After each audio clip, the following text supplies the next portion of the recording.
말씀은 신약성경 누가복음 11장 33절에서 36절 말씀을 가지고 우리 속에 예수가 있으면 이와 같은 제목으로 잠시 은혜를 받도록 하겠습니다. 33절을 한번 읽어 주시겠습니다. 시작. 누구든지 등불을 켜서 물속이나 말 아래 두지 아니하고 등 위에 두나니 이는 들어가는 자로 그 빛을 보게 하려 함이라.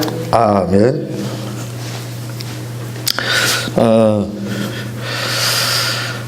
오늘 본문 말씀인 33절에서 36절을 보게 되면 여러분들이 이 말씀을 읽으면 이 주님이 무슨 뜻으로 말씀하셨는지 그 키워드를 찾기가 그렇게 쉽지는 않을 겁니다.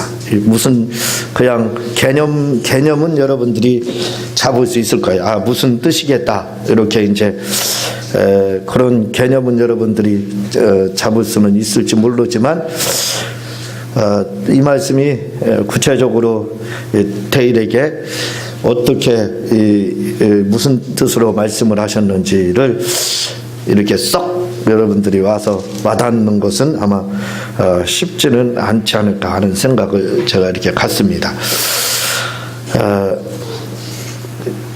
33절에 보면은 누구든지 등불을 켜서 그래서 33절부터 36절까지를 그냥 말씀의 요지를 간단하게 이렇게 말씀을 드리면 우리 주님이 세 가지를 말씀하고 있습니다. 뭘 말씀하고 있느냐면 빛에 대해서, 등불은 빛을 말하거든요. 빛에 대해서 세 가지 빛에 대해서 주님이 지금 그렇게 말씀을 하고 있습니다.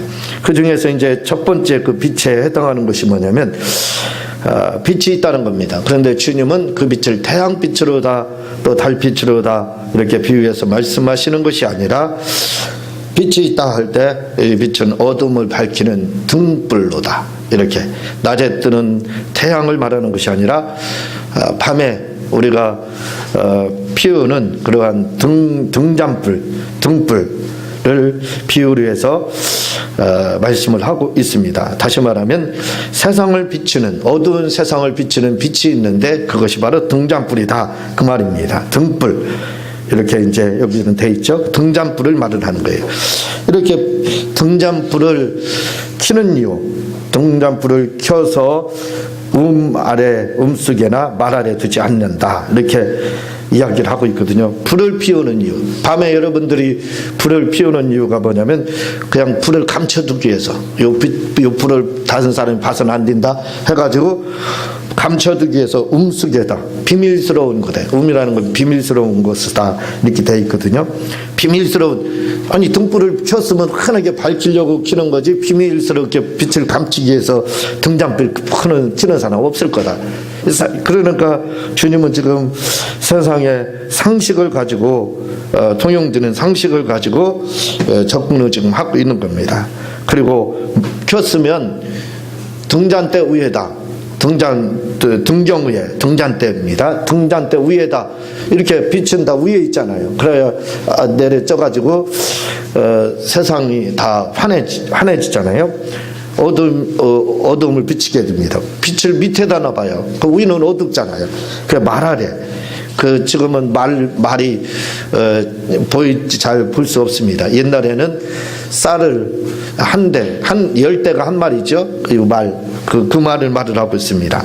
근데 그 말 밑에다가 그 바닥이죠. 그러니까 바닥에다 등불을 켜가지고 그렇게 놓을 사람, 아무리 미련하다 할지라도, 아무리 세상을 모르고 아무리 정신이 혼미한 사람이라 할지라도 불 켜가지고 등잔대 위에다 놓는 건 기본 상식이라 이겁니다. 누구나 다 한다 이거예요. 그걸 불을 밑에다 숨겨놓고, 불을 숨겨서 가두어 놓고 불 피워가지고 그럼 뭐하러 피우냐 이거죠. 그리고 밑에다 불을 놓을 사람 없다는 겁니다. 그렇게 할 이유가 없다는 거죠. 그렇게 해서는 안 된다는 겁니다. 이렇게 불을 켜서 등잔대 위에다, 등잔대 위에다 두는 이유는 그 빛을 보고 활동하고 사람들이 보게끔, 그래서 활동하는데 지장이 없게끔 하기 위해서 등잔대 위에다 이렇게 호롱불을, 등잔불을 밝히는 겁니다. 주님이 세상을 밝히는 빛에 대해서 어두움을 비치는 빛은 바로 이 등잔불이다. 햇빛을 말하는 것이 아니라 밤의 캄캄한 어두움을 칠흑같이 어두움을 비치는 빛은 바로 이 등잔불이 있다. 등잔불은 바로 세상을 비추는 그러한 어두움을 비추는 불이다라고 이야기를 합니다. 지금은 젊은 사람들은 등잔불을 아마 본 적이 없을 겁니다. 저 박물관이라 가야 등잔대가 이렇게 생겼고 등잔이 이렇게 생겼다라고 아마 젊은 사람들 아마 20대 30대 그 밑으로다는 그럴 거예요. 그러나 예전에는 불을 등잔대 위에다 등잔대가 있습니다. 그 위에다 등불을 밝히죠. 등잔을 밝힙니다.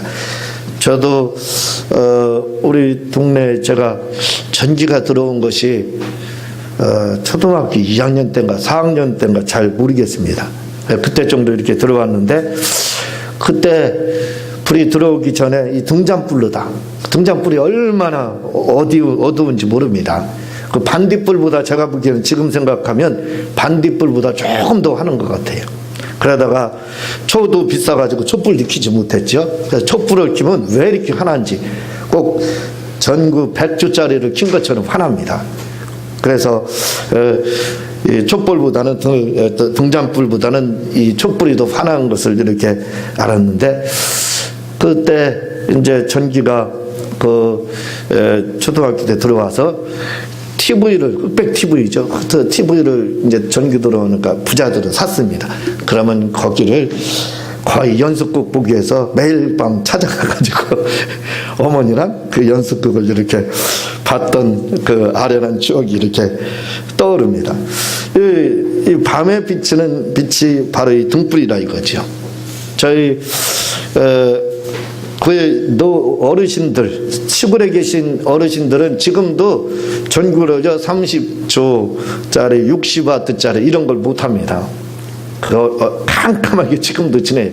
5초짜리, 5와트짜리 가지고 켜놓고 지금도 생활을 하시는 분들이 계십니다. 얼마 전에 저희 집에 이렇게 이제 고향에 갔는데 방이 어두워요. 어두워서 불을 좀 켜야 되겠다 해서 불을 켰더니 5와트짜리를 켜놓고 아버지가 생활하셔가지고 그건 켜놓나 안 켜놓나 똑같은 것 같아요. 그것도 5와트도 그냥 5와트가 아니라 우리가 취침등이라고 하잖아요. 취침등에다 끼는 거 조그마한 거 있잖아. 그거 껴놓고 큰 방에서 그렇게 생활하시는 거 보고 진짜 이런 오늘 말씀이 이렇게 떠오르고 또 생각이 이렇게 났습니다. 어쨌든 밤에 어두움을 물리치는 것은 세상에서 어두움을 물리치는 것이 빛이다 이거죠. 그래서 주님은 뭔가 지금 우리에게 전달하고 싶은 말씀에 어떤 요지가 있습니다. 시사하고 싶은 말씀이 있다 이거죠. 그래서 지금 뭔가를 하나하나 예를 들어 접근하는 겁니다. 기본을 상식을 통용되는 걸 가지고 지금 접근을 하는 거예요. 어두움을 물리치는 건 등잔불이다. 그걸 등잔을 밑에다 두는 사람 없다 하면서 세상을 비추는 빛이 바로 등불이다 라고 이야기를 하면서 접근을 하면서 또 한 가지 빛이 있다는 겁니다. 두 번째가 바로 34절이에요. 내 몸의 등불은 눈이라 하면서 눈에 대해서 눈도 우리 몸의 불이 뭐냐, 등불이 빛이 나름 그 등불이 뭐냐, 환하게 빛내는 그 빛이 뭐냐, 바로 눈이다. 이렇게 주님이 지금 말씀을 하고 있습니다. 그래서 눈이 어두운 몸이 다 어둡다 라고 이야기를 하고 있어요. 눈이 어두우면 불편합니다. 어둡다는 말 불편하다 이거죠. 생활하기 얼마나 불편해요. 물론 세상에 병에 걸려서는 안 돼요. 그리고 장애를 알아서도 안 됩니다. 여러 장애인들이 많아요. 근데 이 정신질환자들도 참 큰 장애예요. 왜냐하면 평생을 살면서 사람답게 살지를 못합니다. 느부갓네살 왕이 금수처럼 그렇게 이슬을 맞으며 산천을 초목을 헤매며 그렇게 지냈던 것처럼 그런 생활을 해요. 그러니까 이 정신의 질환에 이러한 그 병에 걸린 사람들은 평생을 사람답게 살지 못합니다. 세상이 뭔지도 몰라요. 그냥 참으로 불쌍하고 궁휼할 수밖에 없죠. 그런 생활을 하게 됩니다. 저는 그 정신질환 걸린 사람들이 가장 불쌍한 것 같아요. 가만히 보면. 다리가 불편해도 세상을 살아갈 수 있고 세상 살아가는 나름대로 방법을 터득하게 됩니다. 그렇죠? 그리고 세상의 아름다움도 다 보고 느낄 수가 있습니다. 그러나 정신환자들은 기쁨도 몰라요.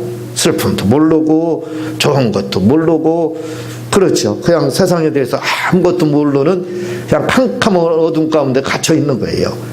그렇게 생각을 하게 됩니다. 그런데 그 다음에 가장 불쌍한 사람은 누굴까? 이렇게 생각을 해보니까 이 아름다운 세상을 볼 수 있는 눈이 없는 사람. 우리가 이제 봉사다 이렇게 말하죠. 눈봉사. 눈이 안 좋으면 안경이라도 지금은 낄 수 있지요. 그래서 아름다운 세상을 구경할 수 있지만 눈이 없으면 다시 말하면 눈 봉사가 되면 참으로 너무나도 불쌍한 삶입니다. 그렇죠? 정신 환자보다는 낫겠지만 그러나 세상의 아름다운 것을 한 번도 보지 못하고 이 봉어리라든가 그리고 눈봉사라든가 이런 사람들은요 잠잘 때 꿈을 꿔도요 봉어리라는 겁니다. 잠잘 때 꿈을 꾸더라도 눈봉사라는 거예요. 그래서 꿈을 꾸더라도 말을 못한다는 거예요. 그리고 또 꿈속에서조차도 우리가 꿈속에서야 눈 뜨고 볼 수 있지 않느냐 그러지만 한 번도 빛을 보지 못했기 때문에 세상을 본 적이 없기 때문에 역시 꿈에서도 세상을 못 본다는 겁니다. 그러니 얼마나 불쌍해요. 그래서 옛날 우리나라 그 격언에 우리 몸이 1000냥이다 하면 눈이 900냥이다 이렇게 강조를 했습니다. 오늘 성경 말씀과 얼마나 잘 매치가 돼요. 한마디로 잘 이해가 되지요. 우리의 눈이 얼마나 중요한지. 우리의 선조들은 믿지는 않았지만 그분들도 알고 있었습니다. 눈의 위치가 얼마나 중요한지. 그래서 우리의 몸이 1000냥이면 눈 하나가 바로 900냥에 해당하다 할 정도로 그렇게 말씀을 하고 있습니다. 그러니까 이렇게 우리 몸의 등불에 해당하는 눈이 나쁘게 되면 눈이 어두우면 생활을 제대로 하지 못하고 눈이 멀게 되면 빛이 없으면 그 빛입니다. 눈이 빛이라 이거죠. 그 빛이 없으면 아무것도 볼 수 없는 참으로 불쌍한 신세가 된다 이거죠. 그래서 눈이 우리 몸의 등불, 세상의 등불은 등잔불이다 이렇게 말씀하고 우리 몸의 등불은 뭐냐? 눈이다 이렇게 말을 합니다. 점점 주님이 뭔가를 향해서 다가가고 있는 겁니다. 뭔가 지금 전하고 싶은 말씀에 요지가 있습니다. 뭔가 주님이 터뜨리고 싶은 요거 핵심 키워드 요거다 하는 것을 지금 말씀하고 싶어서 빛에 대해서 주님은 세 가지로 다 접근을 하면서 지금 세상의 어둠을 비치는 등잔불, 내 몸의 그 등불, 내 몸의 등불인 그 눈 이렇게 지금 설명을 해가고 있습니다. 그러면서 이제는 핵심을 말하고 있어요. 그 빛에 대해서요. 35절입니다. 그러므로 내 속에 있는 빛이요 어둡지 아니한가 보라. 이 내 속에 여기서 빛은 예수님을 의미하고 있습니다. 뭐 성령님 또 다른 거 이렇게 이야기할 수도 있지만 성경은 사복음서에서 빛을 하면요 예수님 거의 다 예수님 비유를 말을 할 때 씨 뿌리는 비유 무슨 비유 이런 비유들을 말을 할 때 주님이 그 요지는 어디에 있느냐면 천국은 뭐 같다 이렇게 이야기하잖아요. 그 천국은 당신을 말을 하고 있습니다. 다른 천국을 말하는 게 아니라 당신이 바로 천국이다 이렇게 이야기를 하는 거거든요. 마찬가지입니다. 그러니까 그러므로 내 속에 우리 영혼 속에 우리 속에 너희들 영혼 속에 빛이 어둡지 않냐. 이 빛은 바로 예수님 당신을 말을 하는 거예요. 당신을 상징적으로 빛으로 지금 표현을 이렇게 하고 있습니다. 여러분 세상에 식물도 빛이 없으면 살아가지를 못합니다. 그걸 누구나 다 알아요. 그래서 식물들이 일광욕을 하잖아요. 그 일광욕이 그냥 우리가 아름다운 피부를 갖기 위해서 몸을 태우기 위해서 일광욕을 썬팅을 하기 위해서 하는 것이 아닙니다. 그들은 그 일광욕을 통해서 광합성 작용을 해요. 그래서 과학자들은 뭐라고 그러냐면 햇빛에는 90가지의 에너지가 있다는 겁니다. 원소가 있다는 거예요. 그 90가지의 에너지를 그 낙엽 그러니까 식물들은 그걸 다 흡수를 하는 거예요. 그걸 다 빨아들여서 물과 혼합돼서 어떤 아름 좋은 유기물을 만들어내는 거, 내는 겁니다. 그래서 식물들이 그걸 가지고 이제 이렇게 아름다운 꽃도 피우고 또 그 자태를 자랑하는 거예요. 그러니까 빛을 받지 않으면 아무것도 식물은 살아날 수가 없습니다. 그래서 빛이 반드시 필요해요. 우리 영혼에도 바로 빛이 되시는 분이 있다. 예수님. 그 빛을 받지 않으면 식물이 광합성 작용을 할 수가 없어서 식물은 말라서 죽을 수밖에 없지요. 마찬가지라 이거죠. 우리 영혼 속에 그 빛이 있다는 겁니다. 그분이 예수님 당신이라는 거예요. 그분을 통해서 우리가 광합성 작용을 하야만 바로 그에게서 나오는 90가지 이상이 되는 그 원수를 먹어서 그 원수를 받아들여서 광합성 작용을 해서 우리에게 필요한 양식이, 이런 우리의 영혼에 필요한 양식이 될 수 있다. 이 말입니다. 그렇게 지금 주님이 지금 말씀을 하고 있어요. 그래서 고린도전서 15장 45절에 보면은요, 기록된 바 첫사람 아담은 산영이 되었다 함과 같이 마지막 아담은 살려중인 영이 되었나니, 이렇게 말을. 우리는 산영입니다. 살려주는 영이 누구냐? 예수님이라 이거죠. 그분이 빛이라 이거죠. 오늘 말씀을 할 때는 그분이 우리 영혼의 빛이라 이거죠. 그래서 산영은 살려주는 영에 의해서 광합성 작용을 해야 돼요. 그분으로부터 수분도 흡수해야 되고 그분으로부터 990가지 이상이 되는, 햇빛은 90가지는 그러니까 예수님을 통해서는 뭐 측량할 수 있겠습니까? 그 이상이라 이거죠. 엄청난 것들을, 그 에너지를 예수님으로부터 우리가 공급을 받아야 광합성 작용을 우리가 해서 발로 살 수 있다 하고 고린도전서 15장 45절에는 그렇게 말씀하고 있습니다. 우리는 산영이라 이거죠. 그래서 살려주는 영의 도움을 받지 않고는, 예수님의 그 도움을 받지 않고, 빛 되시는 그 예수님의 그 빛을, 하나님의 빛을, 예수님은 하나님 빛이지 않습니까? 그 빛을 받지 않고는 우리가 결단코 살아날 수 없다고 이렇게 성경을 말씀을 하고 있습니다. 성경에서는 예수님이 빛 되심에 대해서 얼마나 많이 말씀하고 있는지 몰라요. 마태복음 4장 16절에 보면 흑암에 앉은 백성이 큰 빛을 보았고 사망의 땅과 그늘에 앉은 자들에게 빛이 비쳤다. 바로 이 빛은 누구예요? 믿지 않는 사람들, 어두움의 빛이 예수님. 그러니까 세상을 비치는 빛, 몸의 등불 다 뭘 상징하는 거예요? 예수님, 당신이 우리의 영혼의 빛이라는 걸 강조하기 위해서 강조용법으로 예를 들어 이렇게 설명하고 있는 것을 우리는 알 수 있는 겁니다.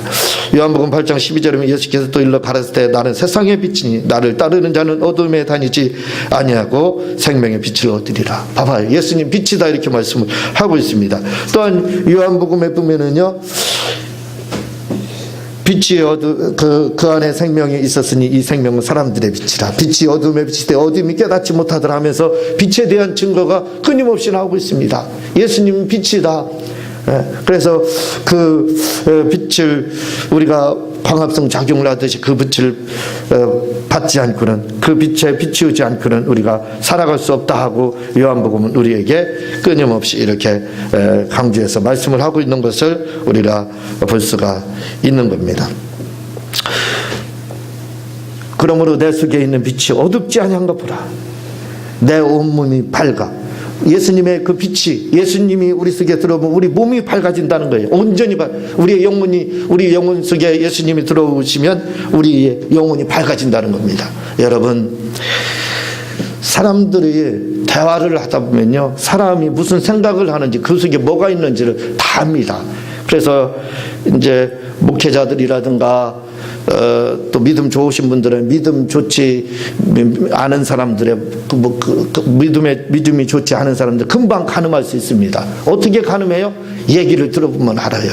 말을 하다 보면 뭘 알게 되냐면, 같이 믿는다고 하면서도 얘기를 하는데 세상 이야기, 세상 즐거움에 대해서 이야기를 하고, 오늘 저기 뭐 어디 놀러 갔더니 좋았더라, 또 아니 그냥 지나가는 말로 할 수는 있는 겁니다. 그러나 그게 주제가 돼서는 안 된다 이거죠. 주제가 돼가지고 뭐 어디가 좋고 거기 가서 춤도 추고 하면서, 그러면 그 지나가는 말로 한마디는 들어갈 수 있지만 그게 주제가 되면 우리는 합니다.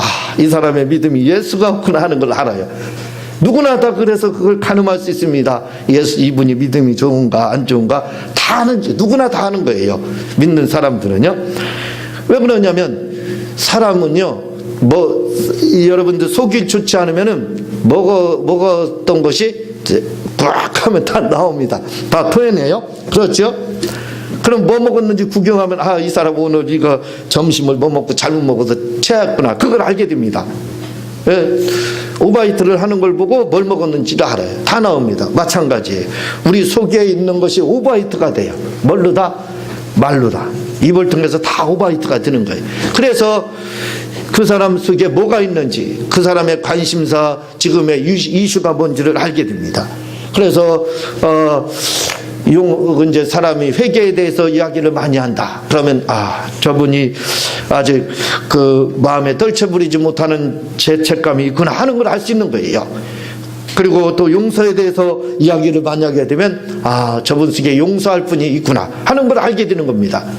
또 정치에 대해서 이야기를 하게 되면 오늘날 정치인들이 정치를 못하는구나. 그걸 알 수 있어요. 왜? 속에 있는 말을 통해서, 그 사람이 뱉어낸 말을 통해서 그 사람이 지금 관심사가, 그 사람 속에 지금 뭐가 관심사고 그 사람이 지금 무슨 생각을 하고 있는지 우리는 이야기를 들으면 다 알게 되는 겁니다. 왜냐하면 누가복음 6장 45절에 보면요, 선한 사람은 마음에 쌓은 선에서 선을 내고 악한 자는 그 쌓은 악에서 악을 내나니 이는 마음에 가득한 것을 입으로 말함이니라 해서 주님이 말씀하셨습니다. 말하는 게 뭘로 다 말한다고요? 마음속에 가득한 것을 다 말하게 된다는 거예요, 사람이. 그래서 그 속에 악한 것이 있으면 입에서 튀어나오는 말이 뭐예요? 보복, 악한 말, 그거잖아요. 욕, 이런 겁니다. 미움, 증오, 이런 것들이 튀어나오는 거예요. 왜? 그 속에 그게 있다는 겁니다. 주님이 누가복음 6장 45절에서 말씀을 하고 있어요. 그러나 그 속에 궁휼함과 예수님의 사랑이 있으면 어떻게 돼요? 그게 나오죠. 은연중에 나와서 불쌍한 마음을 갖고 궁휼한 마음을 품게 되는 겁니다. 궁휼하게 이야기를 하고 말을 한다 이거지. 왜? 그 사람 속에 그게 있기 때문에 그래요. 그래서 우리 속에 뭐가 있는지 없는지는 뭘 통해서 말을 들어보면 알아요. 그 사람의 관심사, 그 사람의 현재 이슈가 뭔지를 우리는 그 마음속에서 알 수가 있습니다. 예수님 속에는 누가 계셨냐면 아버지가 계셨어요. 아버지가 그분 속에 계셨습니다. 그래서 그분은 어디를 가더라도요, 아버지에 대해서 이야기하는 거예요. 아버지에 대해서. 그래서 요한복음 6장 40절 보면은 내 아버지의 뜻은 아들을 보고 믿는 자마다 영생을 얻는 이것이니 마지막 날에 내가 다시 그를 살리리라.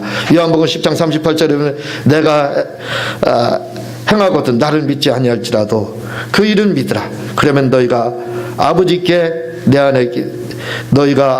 내 안에 계시고 내가 아버지 안에 있음을 깨달아 알리라. 이렇게 말씀하며 예수님 속에는 아버지가 계시다는 겁니다. 우리 속에는 누가 있습니까? 우리 속에는 뭐가 있느냐 이거예요. 예수님은 그 속에 아버지가 있다는 겁니다. 오늘 말씀에 그러면 내 속에 빛이 없으면, 빛이 어두우면, 예수님이 어둡고 예수님이 없으면 그 사람의 몸은 어두운 거나 다름이 없다. 영혼이 어두우니까 인생이 어둡고 영혼이 어두울 수밖에 없다. 이렇게 말씀을 하고, 예수님, 우리 속에는 누가 있느냐 이거예요. 예수님 속에는 아버지가 계셨습니다. 그래서요, 그분이, 예수님은 말씀하실 때 아버지에 대해서 얼마나 많이 말씀했는지 몰라요. 여러분 놀랍죠? 뭐가 놀랍냐면요, 사복음서에 보면 예수님이 기도에 대해서 굉장히 많이 말씀하셨다. 믿음에 대해서 엄청나게 말씀하셨다. 또 전도에 대해서 굉장히 말씀하셨다. 회개에 대해서 말도 못하게 말씀하실 거다. 이렇게 생각하지요. 이렇게 어느 말씀을, 사복음서를 말하는 거예요. 가장 많이 주님이 3년 6개월 동안 복음을 전하면서 말씀하셨을까 하고 여러분들 생각해 보신 적 있습니까? 그런데 놀랍게도요, 예수님이 기도에 대해서 사복음서에서 말씀한 건 63번입니다. 63번. 그리고 회개에 대해서 말씀하신 것은 23번, 23번. 23번 말씀하셨어요. 회개에 대해서. 우리가 보기에는 굉장히 많이 말씀한 것 같죠. 그런데요, 놀라운 것은요, 아버지에 대해서 말씀하신 것은요 187번입니다. 사복음서에서 예수님이 아버지, 다른 어떤 것보다도 가장 많이 강조해서 말씀하신 부분이 바로 아버지예요. 내 아버지. 내가 이 일을 위해서 왔다. 내가 아버지를 전하기 위해서, 아버지의 그 이름에 대해서, 아버지가 어떤 분인지에 대해서 그 그분은 끊임없이 설명을 하고 있습니다. 왜? 그분 속에는 아버지가 계시기 때문에 그래요. 아버지가 계셨기 때문에 누가복음 6장 45절에 보면 그 마음에 있는 것이 그 입을 통해서 나온다고 주님이 말씀하셨어요. 그러니까 아버지에 대한 증거, 아버지에 대한 말씀이 놀랍게도 187번이나 이렇게 사복음서에 나온다는 거예요. 다른 어떤 말씀보다도 독보적으로 이렇게 많이 나오고 있는 것을 볼 수가 있습니다. 왜냐하면 그 속에 예수님 속에는 아버지가 계시기 때문에 그래요. 그래서 아버지에 대한 말씀, 아버지의 말씀을 전하고 아버지의 궁유를 전하고 아버지의 사랑을 전하고 그 매개차로서 주님이 그 복음을 전하고 있는 것을 우리는 성경을 통해서 발견할 수 있습니다. 누가복음 4장 43절에 예수께서 이르시되 내가 다른 동네에서 하나님 나라의 복음을 전하리라. 이렇게 이 일을 위해서 내가 왔다 그럽니다. 여기뿐만 아니라 내가 다른 데 가서도 하나님 아버지의 그 나라의 복음, 전국 아버지의 말씀을 내가 증거해야 된다 하고 이렇게 말씀을 하고 있어요. 주님 속에, 주님이 이렇게 아버지에 대해서 증거한 것은 그분 속에는 예수님이 계셨기, 아버지가 계셨기 때문에 그렇습니다. 빌립보서 3장 8절에 보면 또한 모든 것을 해로 여기면 내 주 그리스도 예수를 아는 지식이 가장 부상함을 이닙니다. 내가 그를 위하여 모든 것을 잃어버리고 배설을 밀로 여기면 그리스도를 얻고 이렇게 말씀을 하고 있습니다. 바울 사도 속에는 누가 계시냐면 예수님이 계셨어요. 그래서 그의 지금으로 말하면 하버드 학벌입니다. 하버드에서 장학금 받은 그 사람이 누구냐면 바로 바울 사도예요. 최고의 학문을 그 당시에 배웠던 사람입니다. 이 사람이 모든 걸 다 버리고 배설물로 여기고 그렇게 한 것은 뭐냐면 예수님을 얻기 위해서 예수님 만나고 예수님이 그 속에 있기 때문에 예수님 만나서 그렇다는 거예요. 바울 속에는 예수님이 계셨습니다. 그래서 그는 모든 걸 다 배설물로 여겼어요. 이 일을 위하여 내가 쇠사슬에 매인 사신이 된 것은 예수님이 계시기 때문에 예수님을 위해서 증거하다 보니까 바울 사도가 뭐가 됐다고요? 쇠사슬에 매인 자, 감옥에 갇힌 그러한 죄인 아닌 죄인이 됐다 이렇게 말씀을 하고 있습니다. 뿐만 아니라 사도행전 5장 41절에 사도들은 그 이름을 위해 능력 받는 일에 합당한 자로 여김을 기뻐하면서 예수님이 그 속에 있으니까요. 고통과 고난과 능욕을 받더라도 그걸 개의치 않고 기쁨으로 여겼다는 거예요. 왜? 예수님이 그 속에 있으니까. 예수님이 있으니까. 제자들 속에도 예수님이 있었고 바울 속에도 예수님이 계셨습니다. 오늘 우리 속에는 누가 있느냐 이거예요. 예수님이 이렇게 우리 속에 있으면 우리의 몸이 어둡지 않고 우리의 영혼이 어둡지 않고 밝다 이거죠. 그러나 예수님이 없는다든가 예수님이 조금밖에 없으면 우리의 영혼이 어둡다는 거예요. 우리 속에는 누가 계십니까? 예수님 속에는 아버지가 계셨고 그 훌륭한 제자들 속에는 예수님이 계셨습니다. 오늘 우리 속에는 예수님이 계셔야 될 줄로 믿습니다. 우리 속에도 예수님이 계셔야 돼요. 최건능 목사님에 대해서 제가 가끔 말씀을 드리지만 이분이 일제시대 강점기 때 복음을 전하다가 잡혔어요. 전하지 말라. 예수 전하지 말라. 그래서 잡혀서 고문을 당하죠. 고문하는 자들이 고문을 심하게 합니다. 채찍을 가합니다. 그때마다 최건능 목사님 뭐라고 예수 하는 거예요. 아이고 나 죽는다 그렇게 하지 않았습니다. 아이고 아파라 살살했어요. 소리 아파서 비명 지르지 않았습니다. 그는 아픔에 고통이 올 때 비명은 지르기는 했어요. 뭐라고요? 예수만 했어요. 여러분 아플 때 어떻게 합니까? 여러분은 고난당할 때 어떻게 해요? 예수 소리가 나옵니까? 최건능 목사님은 이렇게 고문을 당할 때 다른 말 하지 않았습니다. 아프다고 고함치지 않았습니다. 그의 고함은 아픔이 아니라 예수를 외쳤습니다. 그분이 그래서 고문자들이 묻습니다. 아니 당신은 왜 이렇게 예수라고 외치냐? 그분이 최건능 목사님 하신 말씀이 있습니다. 내 속에는 예수밖에 없기 때문에 예수만 나온다는 거예요. 여러분 우리 속에는 누가 있습니까? 우리 속에 예수가 있으면 그렇게 예수가 나와야 돼요. 건들기만 해도 예수님이 나와야 됩니다. 우리 최건능 목사님처럼 건들기만 하면 제자들을 건드리면 뭐가 나왔어요? 복음이 나왔습니다. 예수님이 나왔어요. 예수님을 건드리니까 누가 나왔어요? 아버지만 나왔어요. 제자들을 건드리니까 예수님만 나왔습니다. 최건능 목사님을 건드리니까 뭐예요? 예수님만 나왔어요. 우리는 어떻습니까? 우리를 건드리면 누가 나오냐 이거예요. 우리를 건드려도 우리 속에는 예수님이 나와야 될 줄로 저는 그렇게 믿고 생각을 합니다. 저는 예수님을 모셔드린 지가 이제 30년이 됐습니다. 예수님을 영접을 하고 그분을 만나고 모셔드린 지가 이제 30년이 올해로서 이렇게 됐습니다. 예수님이 내 속에 들어오신 후에 저의 삶은 너무나도 많이 변했죠. 오직 예수님만 바라보고 예수님만 사랑하고 예수님만 의지하고 예수님께서 맡겨진 그 사명을 감당하기 위해서 나름대로는 최선을 다하고 노력을 하지만 얼마나 연약하고 부족한지 모릅니다. 그래서 먼저 시간에 제가 말씀을 드렸지만 제가 주일날 다른 복음서 서신서하지 않고 구약하지 않고 사복음서만 하고 강해설교를 하고 다시 또 사복음서 끝나면 또 사복음서를 나간다고 제가 말씀을 드렸지 않습니까? 왜 그렇게 제가 사복음서 말씀을 하려고 하냐 이거예요. 그것은 바로 예수만 얘기하고 싶어서 그러는 거예요. 제가 구약성경을 잡고 신약성경 다시 서신서를 잡게 되면 뭐라고 하겠어요? 만약에 고린도전서 10장을 잡고 하게 되면 귀신에 대한 이야기만 하겠죠. 주일날. 아니 예수님에 대해서 이야기해야 되겠죠. 또한 베드로전서 5장을 잡고 하게 되면 마귀에 대해서만 하겠죠. 그건 뭔가 잘못되어 있지 않습니까? 주일날은 오직 우리의 주인공 되시는 예수님에 대해서 이야기해야 된다 이거죠. 그래서 저는 주일날 제목을 예수님이 나오는 복음서만 잡는 거예요. 왜냐하면 그냥 내가 죽을 쓰든 설교를 잘하든 잘못하든 관계없습니다. 그냥 예수라는 말만 하고 내려가면 제 할 일은 다 하는 거예요. 그래서 여러분들도 예수의 이름만 부르게 만들면 되는 거예요. 그분을 의지하게만 만들고 그렇게만 하면 제 설교는 성공한 거 아닙니까? 우리 속에 예수 있게 하면 그 예수님 만나는 게 아닐까요? 그러면 그 설교는 성공한 거라고 저는 생각합니다. 그래서 제가 30년 전에 예수님이 내 속에 들어오신 후에 저는 다른 거 하지 않습니다.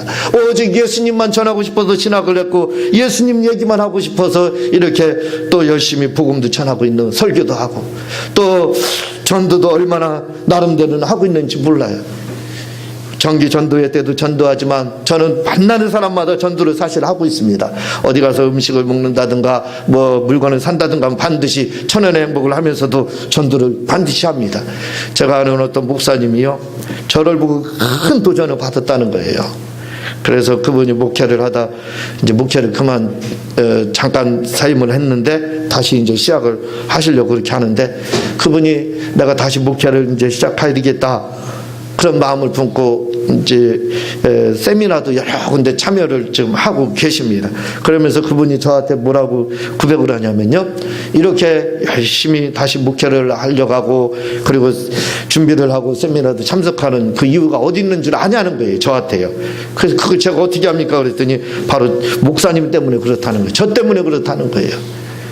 왜 그러냐면 저는 같이 식사를 하든 뭘 하든 어디를 가든 어쨌든 서빙하는 분이 앞에 오더라도 꼭 얘기를 하거든요. 이 교회 다니시냐고, 예수님 믿냐고 꼭 물어봅니다.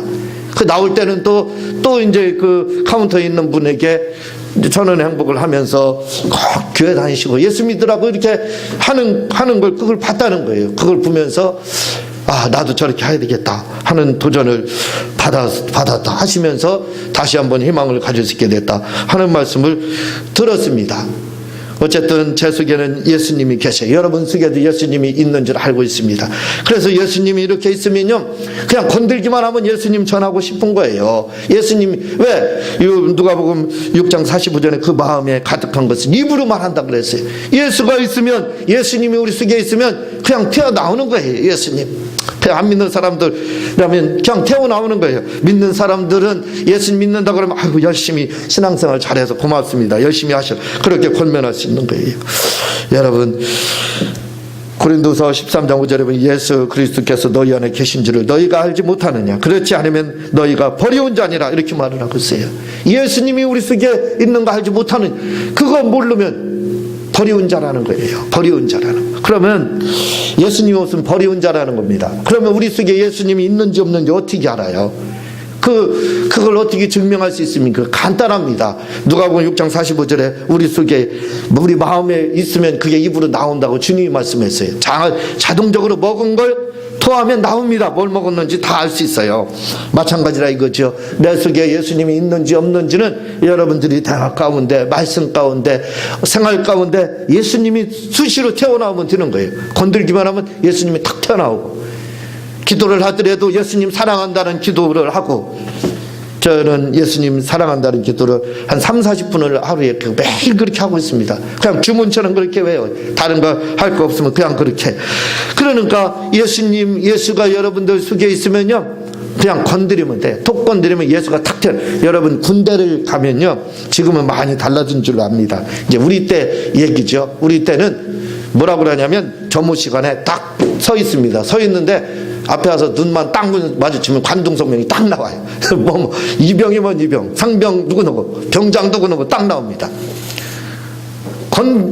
눈만 마주쳐도, 그리고 가다가 탁 건드리면 역시 건들기만 해도 관중성명이 타닥 튀어나옵니다. 병장 누구누구, 일병 누구누구, 이렇게. 놀랍죠? 아니 그들 속에는 뭐가 들어있기 때문에 그렇게 튀어나오는 겁니까? 바로 우리 속에 예수님이 계시면요, 예수님이 있으면 눈만 마주쳐도 그냥 예수가 탁 튀어나오는 거예요. 그리고 살짝 스치기만 해도 관동성명처럼 예수님이 그냥 막 튀어나오는 겁니다.